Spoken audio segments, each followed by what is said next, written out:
Good afternoon. Is it afternoon still? I think it might be evening. I don't know. But we are going to be continuing our reading today of A People's History of the United States. Read through chapter 1 already, which mainly talked about Columbus and different other European colonizers and the genocide that took place upon the Europeans' discovery of America. But before we get into reading, I do want to say subscribe to the newsletter. It's a link somewhere down our page.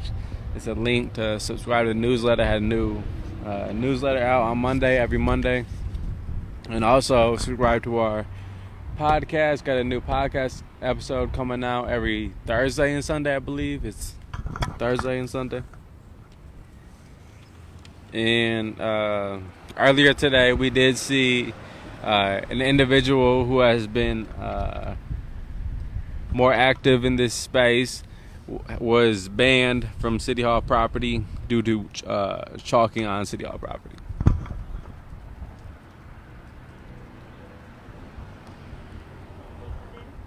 What'd you say?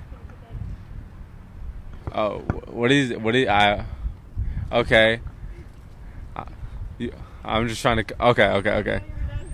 No. Okay. There is a Save Bell Bowl Prairie public meeting tonight at 6 p.m. My fault. I don't got my contacts, and that's the problem. I don't got my contacts. Tonight at Burpee Museum, 737 North Main Street, 61103. SaveBellBowlPrairie.org. Okay. Thank you. No problem. Endangered species on it, critically endangered species, 6 p.m. 6 p.m. at Burpee Museum. Thank you. Yes, but there was an individual who has been more active in this space and who has been more active with the chalk in this space was banned today. But we're going to get back into the reading. We're going to get chapter 2 is titled Drawing the Colored Line. A black American writer, Jay Sanders. This cow shit fucking me up. Jay Saunders Redding describes the arrival of a ship in North America in the year 1619. Sails furled, flag drooping at her rounded stern. She rode the tide in from the sea. She was a strange ship, indeed, by all accounts, a frightening ship, a ship of mystery. Whether she was a trader, privateer, or man of war, no one knows. Though her bulwarks, black-mouthed cannon yawned. The flag she flew was Dutch, her crew a motley, her port of call an English settlement, Jamestown in the colony of Virginia. She came, she traded, and shortly afterwards was gone. Probably no ship in modern history has carried a more portentous freight. Her cargo, 20 slaves. There is not a country in world history in which racism has been more important for so long a time as the United States. And the problem of the color line. Oh, shit. The wind's picking up. The color line, as W.E.B. Du Bois put it, is still with us. So it is more than a purely historical question to ask, how does it start? And an even more urgent question, how might it end? Or, to put it differently, is it possible for white people and black people to live together without hatred?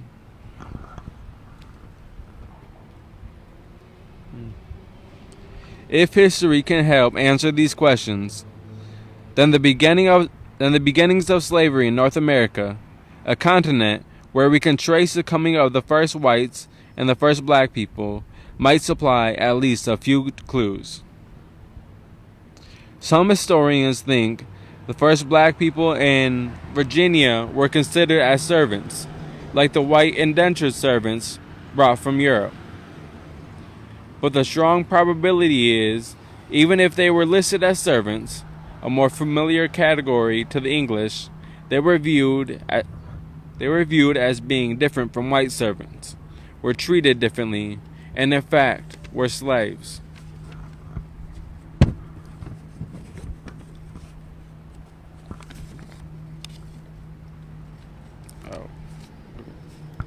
In any case, slavery developed quickly into a regular institution, into the normal labor relation of black people and white people in the New World. With it developed that special racial feeling, whether hatred or contempt, or pity or patronization, that accompanied the inferior position of black people in America for the next 350 years. That combination of inferior status and derogatory thought we call racism. Everything in the experience of the first white settlers acted as a pressure for the enslavement of black people. The Virginians of 1619 were desperate for labor, to grow enough food to stay alive.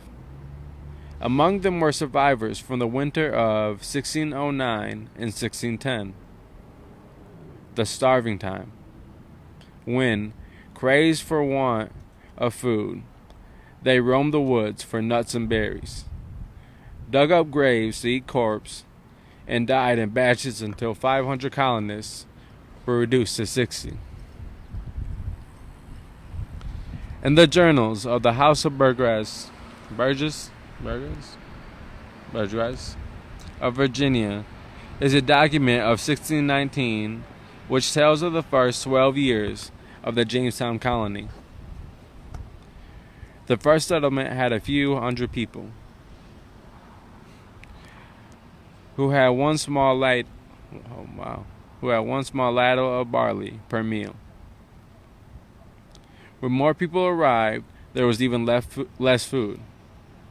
Many of the people lived in cave-like holes dug into the ground, and in the winter of 1609-1610, they were driven through insufferable hunger to eat those things which nature most abhorred, the flesh and excrements of man, as well as our own nation, as of an Indian. Digged by some out of his grave after he had been lain buried 3 days, and wholly devoured him. Others, envying the better state of body of another whom hunger has not yet so much wasted as their own, lay wait and threatened to kill and eat them. One among them slew his wife as she slept in his bosom, cut her into pieces, salted her, and fed upon her till he had clean devoured all parts saving her head. Damn, that's sick. A petition by 30 colonists of the state of A petition by 30 colonists to the House of Burgess, complaining against the 12-year governorship of Sir Thomas Smith. In those 12 years of Sir Thomas Smith, his government, we aver that the colony, for the most part, remained in great want and misery under more severe and cruel laws. The allowance in those times for a man was not only 8 ounces of meal and half a pint of peas for a day, moldy, rotten, full of cobwebs and maggots, loathsome to man and not fit for beasts, which forced many to flee for relief to the savage enemy, who being taken again were put to sundry deaths, as by hanging, shooting, and breaking upon the wheel, of whom one for stealing 2 or 3 pints of oatmeal had a bodkin thrust through his tongue and was tied with a chain to a tree until he starved. Wow, this is so intense. The Virginians needed labor to grow corn for substance, to grow tobacco for export. They had just figured out how to grow tobacco, and in 1617 they sent off the first cargo to England. Finding that, like all pleasurable drugs tainted with moral disapproval, it brought a high price. The planters, despite their high religious talk, were not going to ask questions about something so profitable. They couldn't outforce Indians to work for them, as Columbus had. They couldn't force Indians to work for them, as Columbus had done. They were outnumbered, and while with superior weapons they could massacre Indians, they could face massacre in return. They could not capture them and keep them enslaved. The Indians were tough, resourceful, defiant, and at home in these woods, as the transplanted Englishmen were not. White servants had not yet been brought over in sufficient quantity. Besides, they did not come out of slavery, and did not have to do more than contract their labor for a few years to get their passage and a start in the New World. As for the free white settlers, many of them were skilled craftsmen, or even men of leisure back in England, who were so little inclined to work the land that John Smith in those early years had to declare a kind of martial law, organize them into work gangs, and force them into the fields for survival. There may have been a kind of frustrated rage at their own ineptitude, at the Indian superiority, at taking care of themselves, that made the Virginians especially ready to become the masters of slaves. Edmund Morgan, imagining their moods as he writes in his book, American Slavery, American Freedom. If you were a colonist, you knew that your technology was superior to the Indians. You knew that you were civilized and they were savages. But your superior technology had proved insufficient in extracting anything. The Indians, keeping to themselves, laughed at your superior methods and lived from the land more abundantly and with less labor than you did. And when your own people started deserting in order to live with them, it was too much. So you killed the Indians, tortured them, burned their villages, burned their cornfields. It proved your superiority, in spite of your failures, and you gave similar treatment to any of your own people who succumbed to their savage ways of life. But you still did not know how to grow corn. Black slaves were the answer, and it was natural to consider imported black people as slaves, even if the institution of slavery would not be regularized and legalized for several decades. Because by 1619, 1 million black people had already been brought from Africa to South America and the Caribbean to the Portuguese and Spanish Portuguese and the Spanish colonies to work as slaves. 50 years before Columbus, the Portuguese took 10 African black people to Lisbon. This was the start of a regular trade in slaves. African black people had been stamped as slave labor for 100 years. So it would have been strange if those 20 black people forcibly transported to Jamestown and sold as objectors to settlers anxious for a steadfast source of labor, were considered as anything but slaves. Their helplessness made enslavement easier. The Indians were on their own land. The whites were in their own. The whites were in their own European culture. The black people had been torn from their land and culture, forced into a situation where the heritage of language, dress, custom, family relations was bit by bit obliterated, except for the remnants that black people could hold on to by sheer, extraordinary persistence. Was this culture inferior and so subject to easy destruction? Inferior in military capability, yes.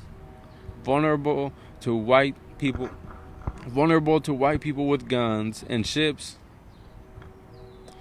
but in no other way except that cultures that are so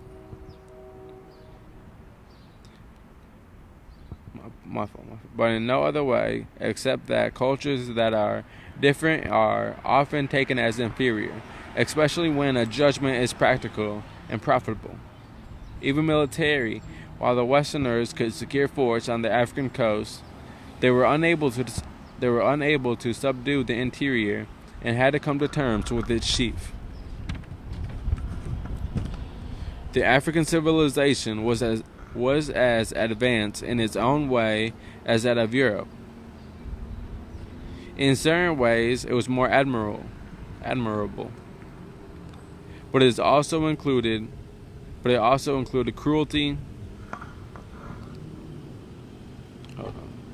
also included cruelties, hierarchy, privilege, and the readiness to sacrifice human lives for religion or profit. It was a civilization of 100 million people, using iron implements and skilled in farming. It had large urban centers and a remarkable achievement in weaving, ceramics, and sculptures. European travelers in the 16th century were impressed with the African kingdoms of Timbuktu and Mali, already stable and organized at a time when European states were just beginning to develop into a modern nation. In 1563,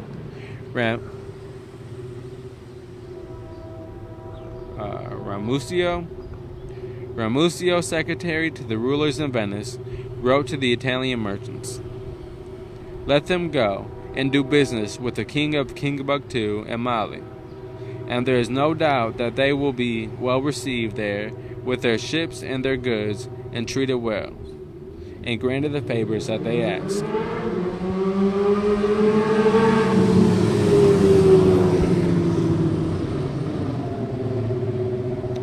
A Dutch report around 1602 on the West Africa kingdom of Benin said, "The town seemeth to be very great when you enter it. You go into a great broad street not paved, which seemeth to be the 7 or 8 times broader than Warmoor Street in Amsterdam. The houses in this town stand in good order, one close and even with the others, as the houses in Holland stand. The inhabitants of the Guinea coast were described by one traveler around 1680 as very civil and good-natured people, easy to be dealt with, condescending to what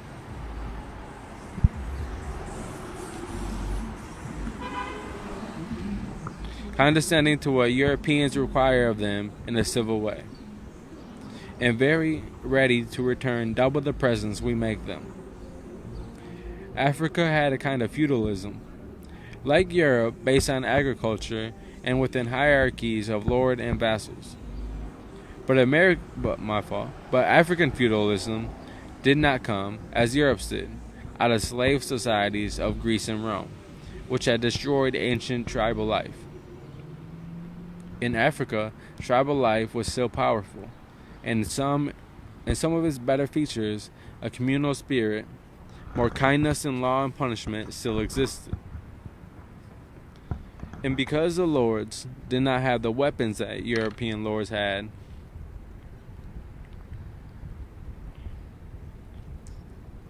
they could not command obedience as easily. In his book, The African Slave Trade, Basil Davidson contrasts law in the Congo in the early 16th century with law in Portugal and England. In those European countries where the idea of private property was becoming powerful, theft was punished brutally. In England, even as late as 1740, a child could be hanged for stealing a rag of cotton. Holy shit. For a rag of cotton. But in the Congo, communal life persisted. The idea of private property was a strange one, and thefts were punished with fines or various decrees of servitude.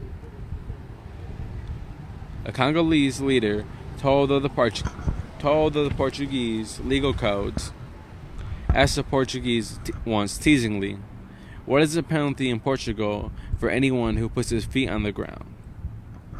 Damn. Slavery existed in the African states, and it was sometimes used by Europeans to justify their own slave trade. But, as Davidson points out, the slaves of Africa were more like the serfs of Europe. In other words, like most of the population of Europe. It was a harsh servitude, but they had rights, which slaves brought to America did not have. And they were altogether different from the human cattle of the slave ships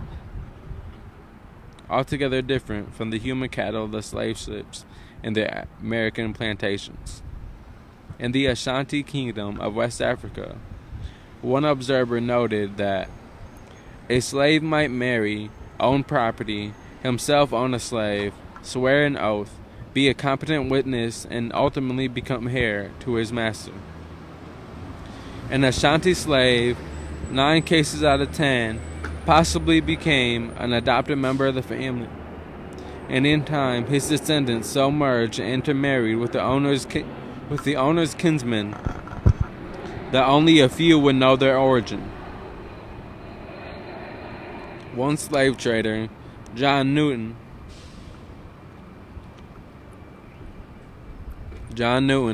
who later became an anti-slavery leader, wrote about the people of what is now Sierra Leone.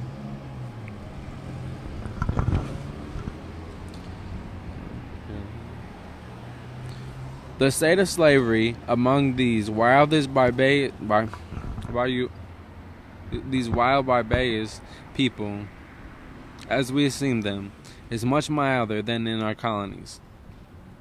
For as, on the one hand, they have no land and high cultivation, like our West India plantations, and therefore no call for that excessive,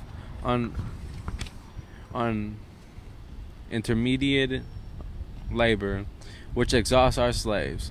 So on the other hand, no man is permitted to draw blood, even from a slave. African slavery is hardly to be praised, but it was far different from plantation or mining slavery in the Americas, which was lifelong, morally crippling, destructive of family ties, without hopes of any future. African slavery lacked 2 elements that made American slavery the most cruel form of slavery in existence: the frenzy for limitless profit that comes from capitalistic agriculture, the reduction of the slave to less than human status by the use of racial hatred, with that relentless clarity based on color, where white was master, black was slave. In fact, it was because they came from a settled culture of tribal customs and family ties, of communal life and traditional ritual, that African black people found themselves especially helpless when removed from this. They were captured in the interior, frequently by black people caught up in the slave trade themselves, sold on the coast, and shoved into pens with black people of other tribes, often speaking different languages. The conditions of capture and sale were crushing for affirmations. The conditions of capture and sale were crushing affirmations to the black African of his helplessness in the face of superior force. The marches to the coast, sometimes for 1,000 miles, with people shackled around the neck under whip and gun, were death marches, in which 2 of every 5 black person died. On the coast, they were kept in cages until they were picked and sold. One John Barba, at the end of the 17th century, described these cages on the Gold Coast. This is a very difficult book to read. As the slaves come down to FIDA, FIDA, from the inland country, they are put into a booth or prison near the beach. And when the Europeans are to receive them, they are brought out into a large plain where the men surgeons examine every part of every one of them, to the smallest member. Men and women being stark naked, such as are allowing good and sound, are set on one side, marked on the breast with a red-hot iron, and printing the mark of French, English, or Dutch companies. The branded slaves, after this, are returned to their former booths, where they await shipment, sometimes 10 to 15 days. Then they were packed. Then they were packed aboard the slave ships, in spaces not much bigger than coffins, chained together in the dark, wet slime of the ship's bottom. Wet slime off the ship's bottom, choking in the stench of their own excrement. Documents of the time describes the conditions. The height, sometimes between decks, was only 18 inches, so that the unfortunate human beings could not turn around or even on their sides. The elevation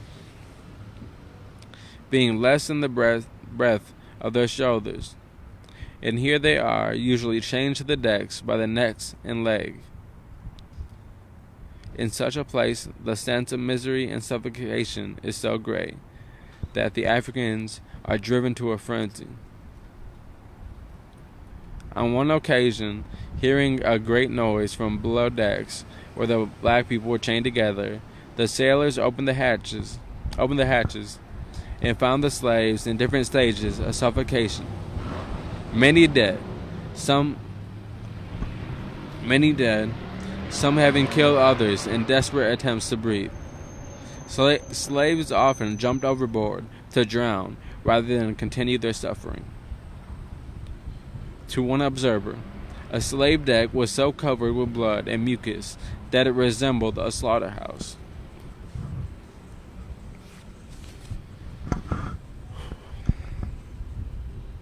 This really is one of the most important books that I've ever read, because it is very graphic. It is an extremely bloody book, but it's important to know the truth. It's important to be taught the truth about these things.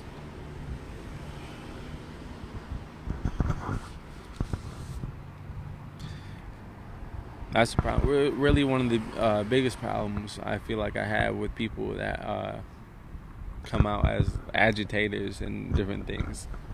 I feel like a lot of them just aren't educated enough about these topics, or were never properly taught these issues. We're always told a lie and always fed into the lies. Okay, hold on. Under these conditions, perhaps one of every 3 black persons transported overseas died. 1 in every 3. But the huge profits, often doubled the investment on one trip, made it worthwhile for the slave trader. And so the black people were packed into the holds like fish.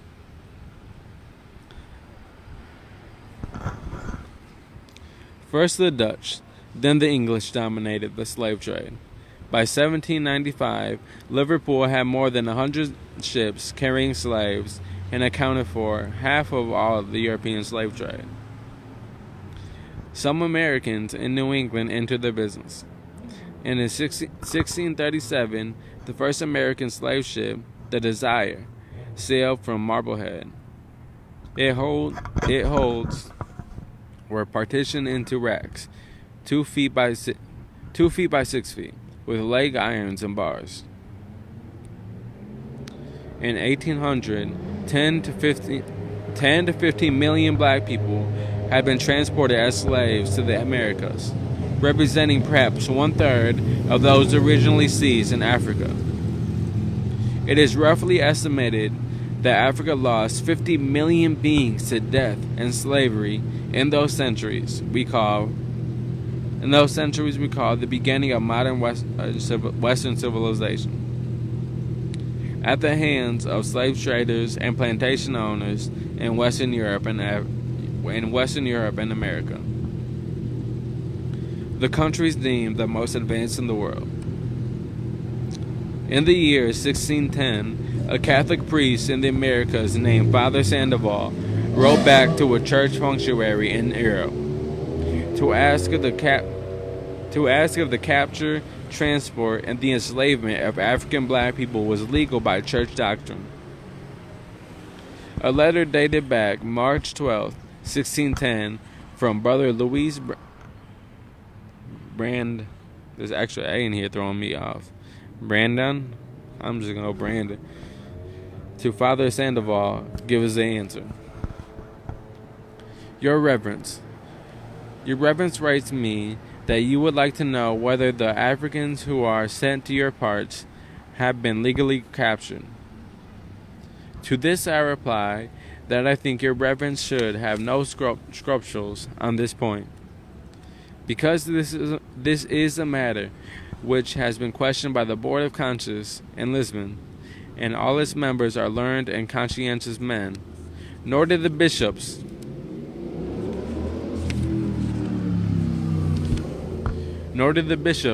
who were in Sao Tome,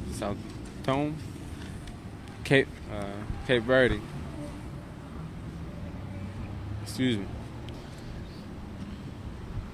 and here in Luanda, all learned and virtuous men, find fault with it.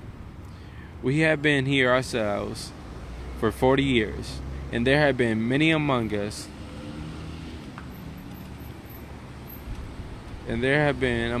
very learned fathers. Never did they consider the trade as illicit. Therefore we and the fathers of Brazil buy these slaves for our service without any scruple.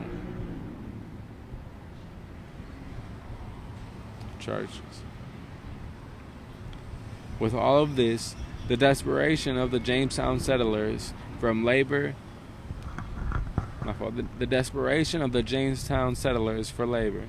the impossibility of using Indians, and the difficulty of using whites, the availability of Africans offered in greater and greater numbers by profit-seeking dealers in human flesh, and with such Africans possible to control because they had just gone through an ordeal, which, if it did not kill them, must have left them in a state of psychic and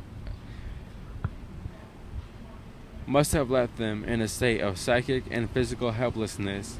Is it any wonder that such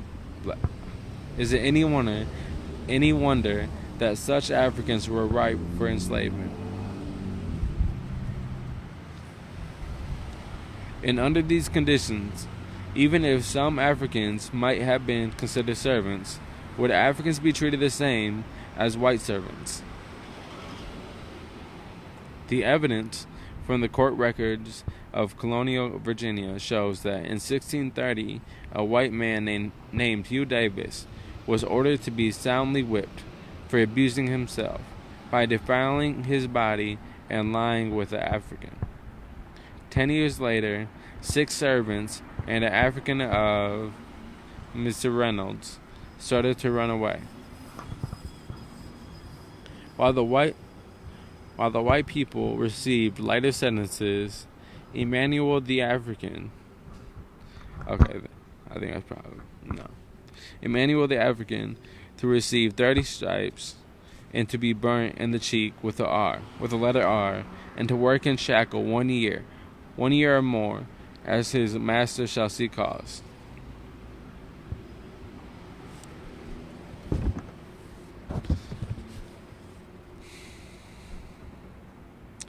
Although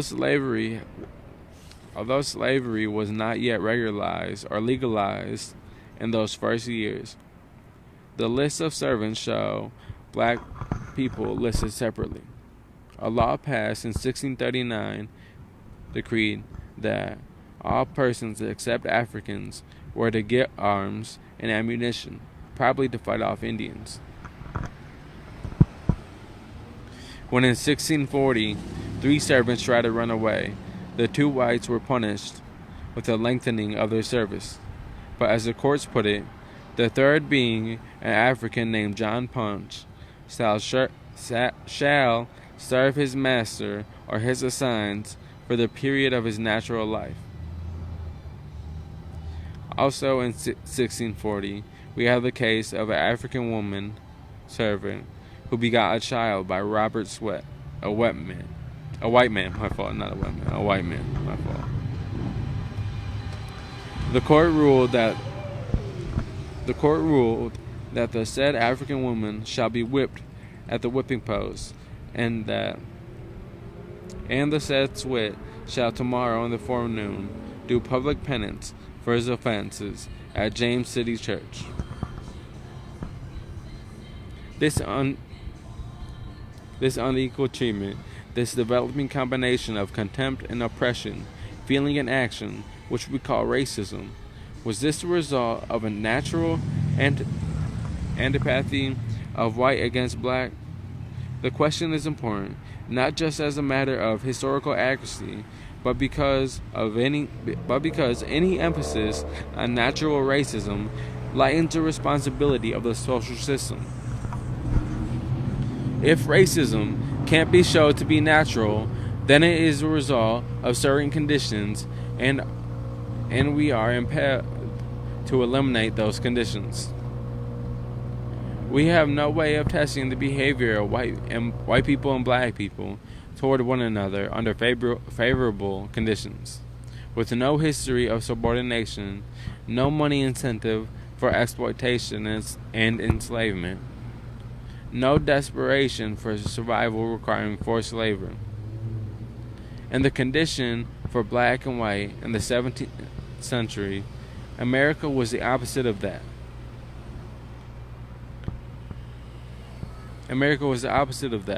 All powerful, directed toward antagonism and mistreatment.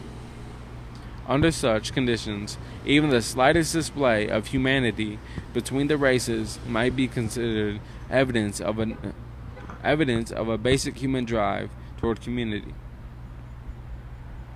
Sometimes it is noted that even before 1600, when the slave trade had just begun, before Africans were stamped by it, literally and symbolically, the color black was distasteful.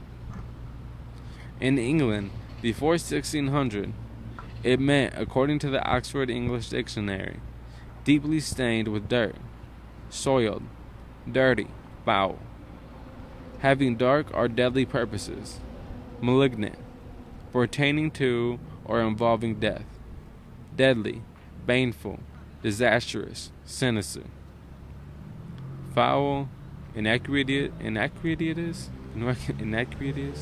atrocious, horribly wicked, indicating disgrace, censure, liability to punishment, etc. In the Elizabethan poetry often used the color white in connection with beauty.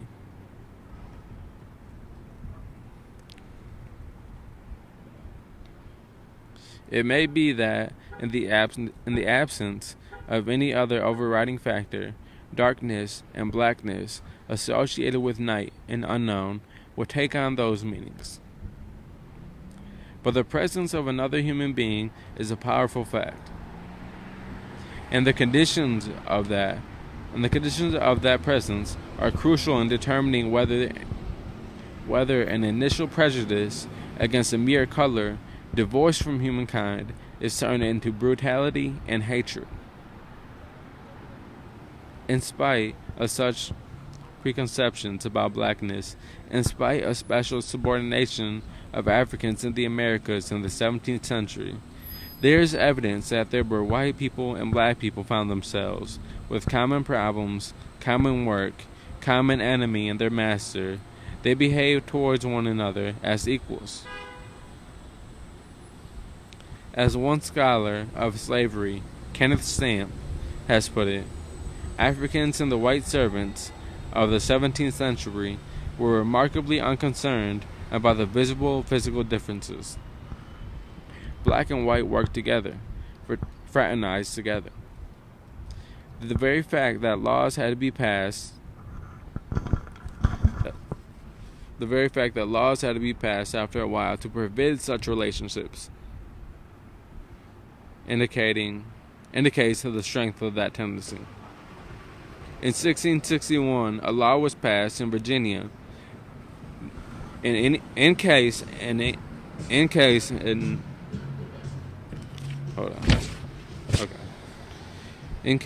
English servant shall run away in company of any Africans. We live on camera right now. We live doing a reading on camera right now. Yeah, I can hear you, but I need to continue doing this reading. I'll be back around here later.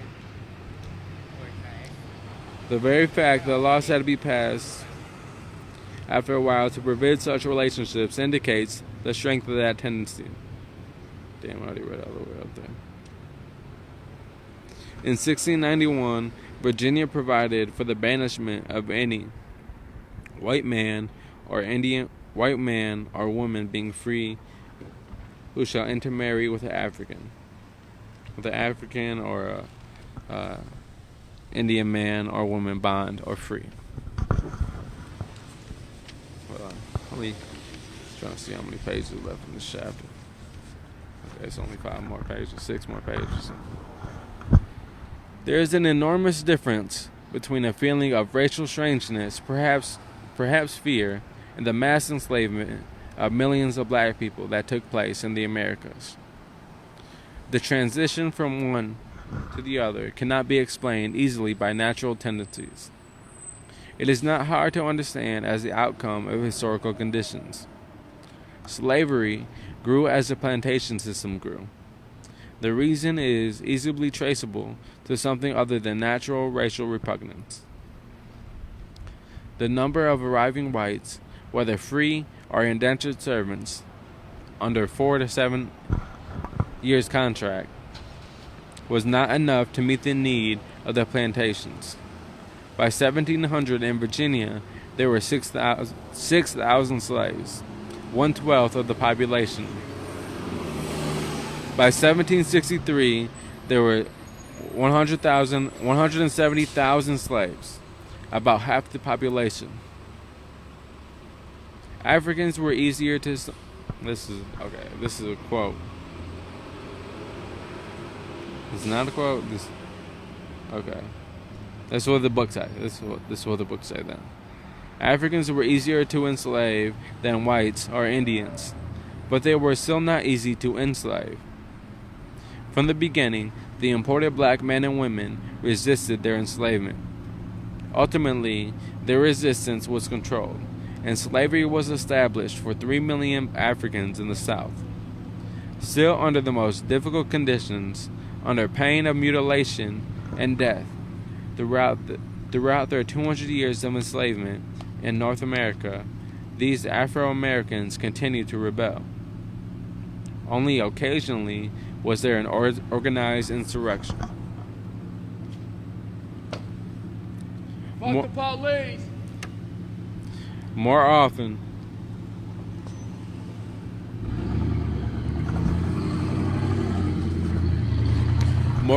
they showed their refusal to submit by running away.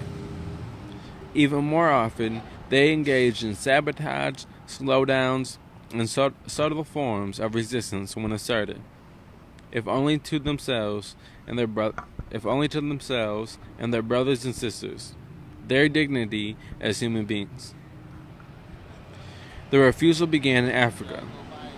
One slave trader reported that Africans were so willful and loath, L-O-T-H, to leave their own country, that they have often leaped out of the canoes, boat, and ship into the sea, and kept underwater till they were drowned. When the very first black slaves were brought into Hispaniola in 1503, the Spanish governor of Hispaniola complained to the Spanish courts that fugitive African slaves were teaching disobedience to the Indians. In the 1520s and the 1530s, there were slave revolts in Hispaniola, Puerto Rico, Santa Marta, and what is now Panama. Shortly after those rebellions,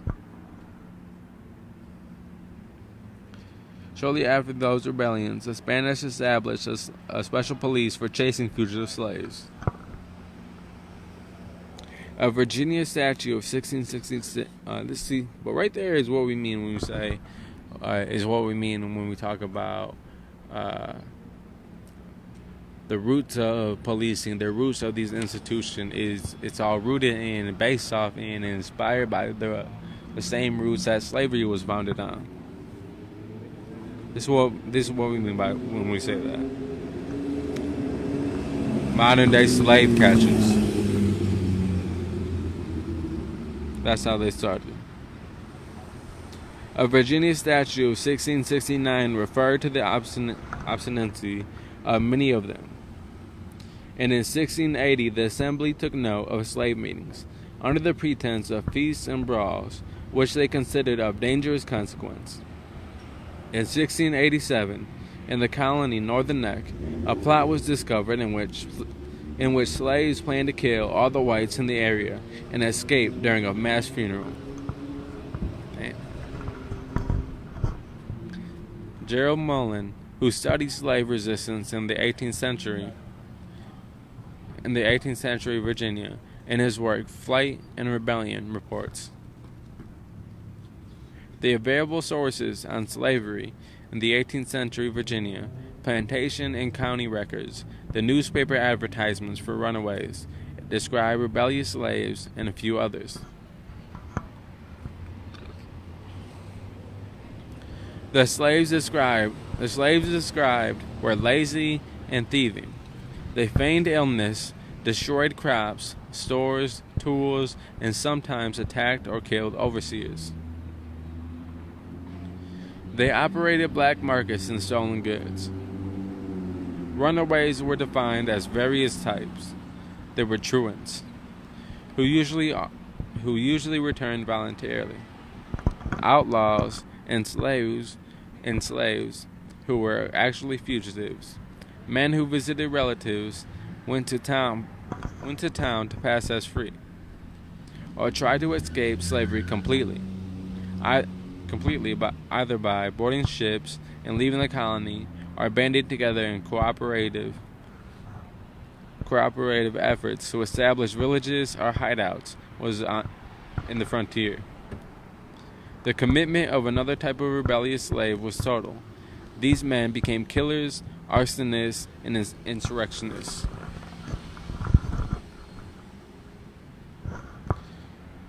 Slaves recently from Africa, still holding on to the heritage of their communal society, would run away in groups and try to establish villages of runaways out in the wilderness on the frontier. Slaves born in the Americas, on the other hand, were more likely to run off alone, and with the skills that they had learned on the plantation, try to pass as freemen. In the colonial papers of England, a 1729 report from the Lieutenant Governor of Virginia to the British Board of Trade tells how a number of Africans, about 15, formed a design to withdraw from their master and to fix themselves in the fastness of their neighboring mountains. They had found means to get into their possessions some arms and ammunition, and they took along with them some provisions, their cloth, bedding, and working tools. Though this attempt has happily been defeated, it ought nevertheless to awaken us into some effectual measures. Slavery was immensely profitable to some masters. James Madison told a British visitor shortly after the American Revolution that he could make $257 on every African in a year, and spend only 12 or 13 on his keep. Another viewpoint was a slave owner, Landon Carter, writing about 50 years earlier, complaining that his slaves so neglected their work and were so uncooperative, either cannot or will not work, that he began to wonder if keeping them was worthwhile.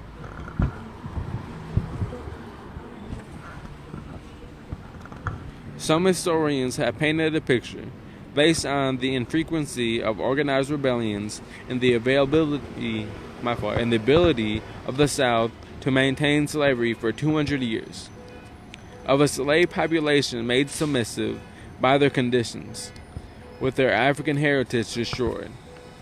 They were, as Stanley Elkins said, made into. I don't think I can say that. Yeah, as start with an S. I don't think I can say that. Yeah, I'm not gonna say that. A society of helpless dependence, or as another historian, Ulrich Phillips, said, by racial quality submissive. But looking at the totality of slave behavior, at the resistance of everyday life, from quiet non-cooperation in work to running away, the picture becomes different.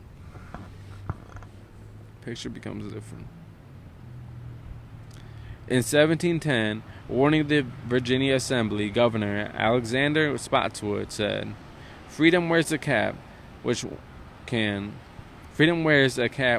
without a tongue, call together all those who long to shake off the fetters of slavery, and as such insurrection would be surely be attended with the most dreadful consequences. So I think we cannot too early. So I think we cannot be too early in providing against it, both by putting ourselves in a better posture of defense and by making a law to prevent the consultations of those Africans.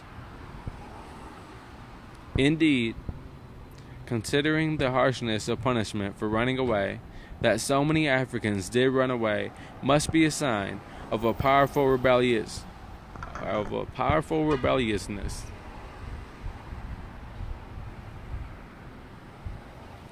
All through the 1700s, the Virginia Slave Code read.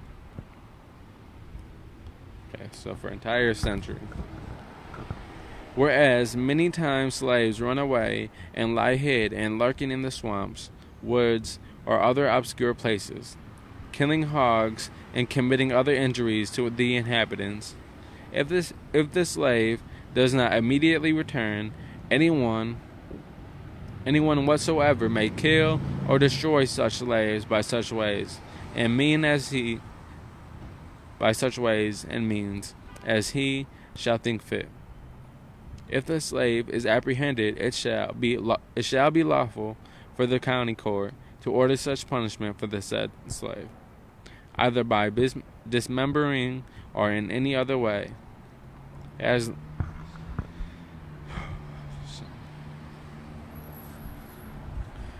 they in their discretion shall think fit, for the reclaiming of any incorrigible slave, and terrifying others from their like practices.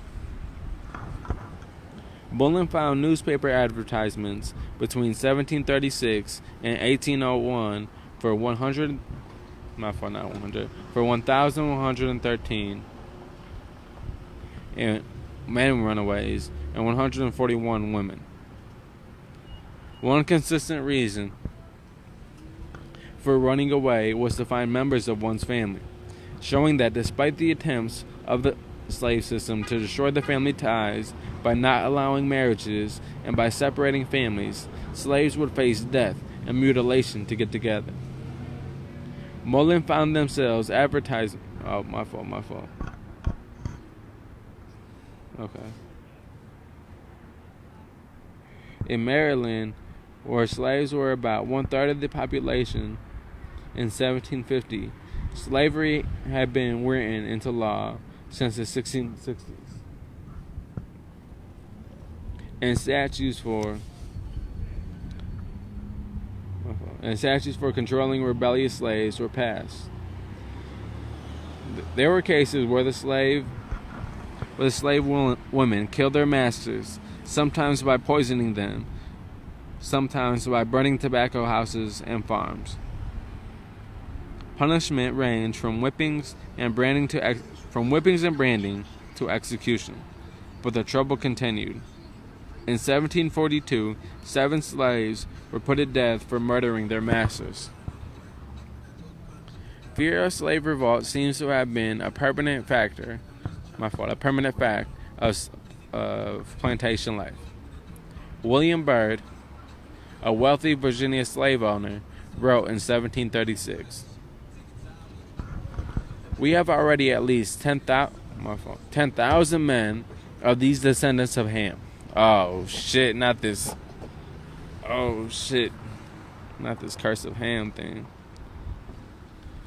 "We have already at least 10,000 men of these descendants of Ham, fit to bear arms, and these numbers increase every day, as well by birth as by importation.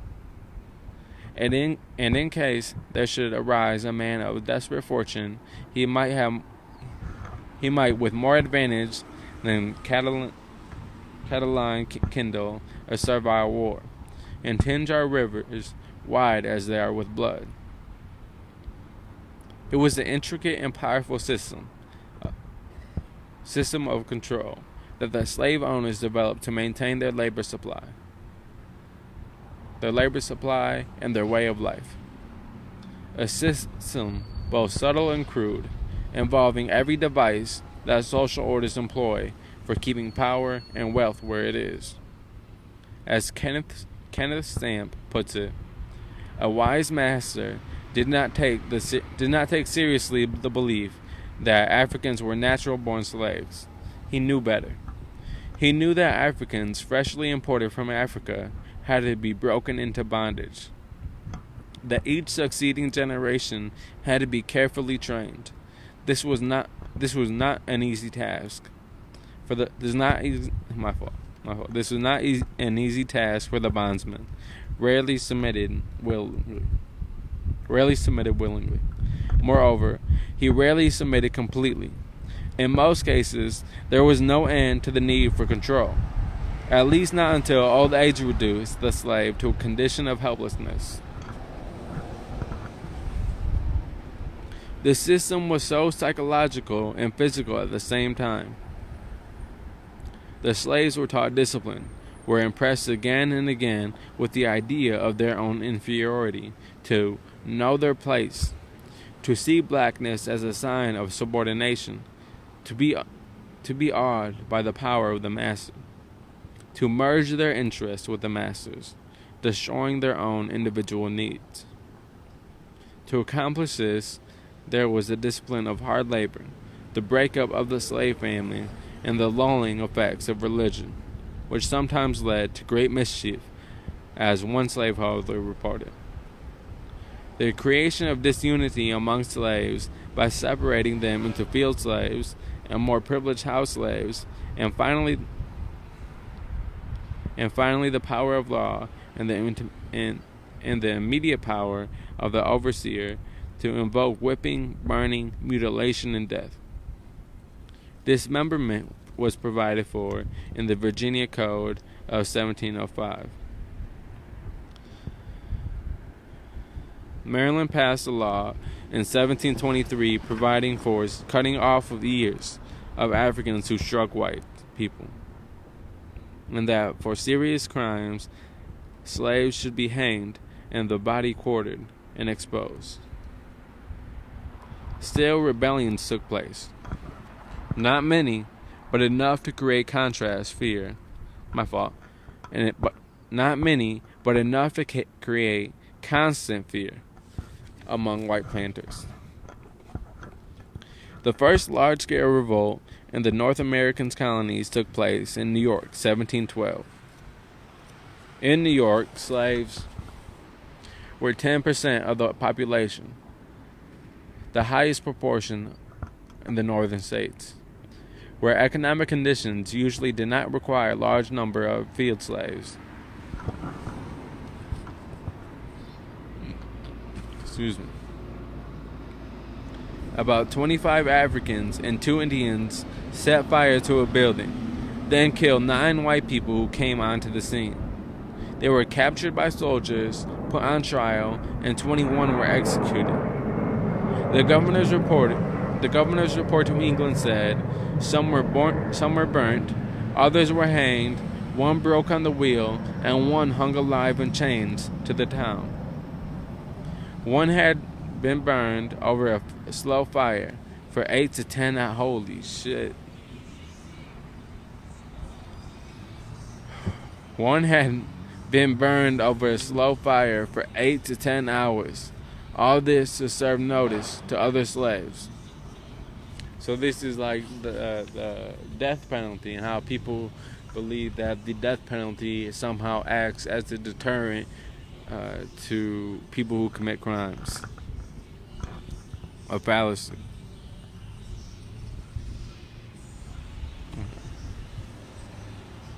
Okay. A letter to London from South Carolina, 1720, reports, I am now to acquaint you that very lately we have had a very wicked and barbarous plot of the design of the African risings, with a design to destroy all the white people in the county, and then to take Charlestown in full body. And it pleased God, it was discovered, and many of them taken prisoners, and some burnt, and some hanged, and some banished. Around this time, there were a number of fires in Boston and New Haven, suspected to be the work of African slaves. It's like urban equities. I forgot a lot of fires. A lot of people suspect it's urban equities. As a result, one African who was executed in Boston, and the Boston Council ruled that any slaves who on their own gathered in groups of 2 or more were to be punished by whipping. At Stono, South Carolina, in 1739, about 20 slaves rebelled, killed 2 warehouse guards, sold guns and gunpowder, and headed south, killing people on their way and burning buildings. They were joined by others until there was perhaps 80 slaves in all, and according to one account of the time, they called out for liberty, marched on with Africans displayed and 2 drums beating. The militia found and attacked them. In the ensuing battle, perhaps 50 slaves and 25 white people were killed before the uprising was crushed. Herbert Aptheker, who did detailed research on slave resistance in North America for his book American American American African slave revolts. Found about 250 instances where a minimum of 10 slaves joined in a revolt or conspiracy. From time to time, white people were involved in the slave resistance. As early as 1663, indentured white servants and black slaves in Gloucester County, Virginia, formed a conspiracy to rebel and gain their freedom. The plot was betrayed and ended with executions. Moreland reports that the newspaper notices of runaways in Virginia often warned ill-disposed white people about harboring fugitives. Sometimes slaves and freemen ran off together or cooperated in crimes together. Sometimes black males ran off and joined white women. From time to time, white ship captains and watermen dealt with runaways, perhaps making the slave a part of the crew. In New York, in 1741, there were 10,000 white people in the city and 2,000 black slaves. It had been a hard winter, and the poor, slave and free, had suffered greatly. When mysterious fires broke out, black people and white people were accused of conspiring together. Mass hysteria developed against the accused. After a trial full of lurid accusations by informers and forced confessions, 2 white men and 2 white women were executed. 18 slaves were hanged and 13 slaves were burned alive. Only one fear was greater than the fear of black rebellion in the new American colonies. That was the fear that discontented whites would join the black slaves to overthrow the existing order. In the early years of slavery, especially before racism as a way of thinking was firmly ingrained, while white indentured servants were often treated as badly as black slaves, there was a possibility of cooperation. As Edmund Morgan sees it, there are hints that the two despised groups initially saw each other as sharing the same predicament. It was common, for example, for servants and slaves to run away together, steal hogs together, get drunk together.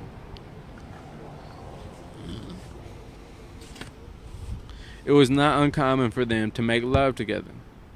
In Bacon's rebellion, one of the last groups to surrender was a mixed band of 80 Africans and 20 English servants.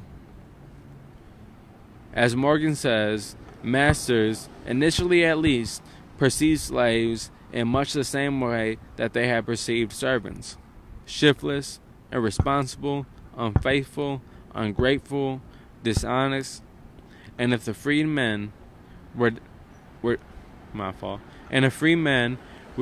disappointed hopes should make common cause with slaves of desperate hope, the results might be worse than anything Bacon had done. And so measures were taken.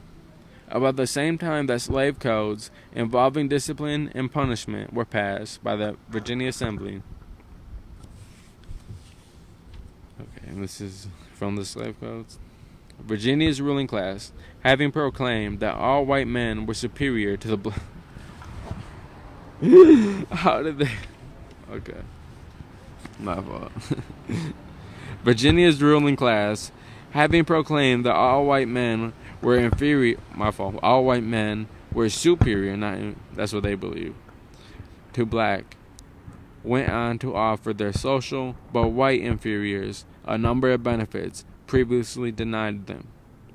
In 1705, a law was passed requiring masters to provide white servants whose indenture time was up with 10 bushels of corn, 30 shillings, and a gun. White servants, and while women servants were to get 15 bushels of corn and 40 shillings. Also, the newly freed servants were to get 50 acres of land. Morgan concludes, once a small planter felt less exploited by the taxation and began to prosper a little, he became less turbulent, less dangerous, more respectable. He could begin to see his big neighbor not as an extortionist, but as a powerful protector of the common interest. We see now a complex web of historical threads to ensnare Africans for slavery in America. The desperation of starving settlers, the special helplessness of the displaced African, the powerful incentive of profit for the slave and planter, the temptations of superior status for poor whites, the elaborate controls against escape and rebellion, and the legal and social punishments for black and white collaboration. The point is that the elements of this web are historical, not natural. This does not mean that they're not easily disentangled. This does not mean that they are easily dismantled. It means only that there is a possibility for something else, under historical conditions not yet realized. And one of these conditions would be the elimination of the class exploitation which has made many poor whites desperate for small gifts of status, and has prevented the unity of black and white people necessary for joint rebellion and reconstruction. Around 1700, the Virginia House of Burgesses declared, the Christian servants in this country for the most part consist of the worst sort of the people of Europe. And since such numbers of Irish and other nations have been brought in of which a great many have been soldiers in the late wars, that according to our present circumstances we can hardly govern them, and if they were fitted with arms and had the opportunity of meeting together by musters, we have just reason to fears they may rise upon us. It was a kind of class consciousness, a class fear. There were things happening in early Virginia and in the other colonies to warrant it. That is the conclusion of chapter 2. Okay. That's the conclusion of chapter 2, but I still would like to say that I think it's important to be reminded of the fact that while we're talking about things in Virginia and different other colonies, it's important to talk about Rockford, and what Rockford was founded on around this century was slavery. It was the first people that came here, the people that they credit with for settling first in this area in Rockford was slave owners, and there's no other way around that. This was a city that was very much built on slavery. But that is the conclusion of chapter 2. Like I said, this probably is one of the most heaviest books to read, and some of the things are extremely grim and cannot be taken lightly or anything of that nature. But it is important to be taught the truth. It's important to be to have all the cards on the table. So I believe this is, let's see, today Tuesday. Yesterday was 381, so this is day 382. The struggle continues.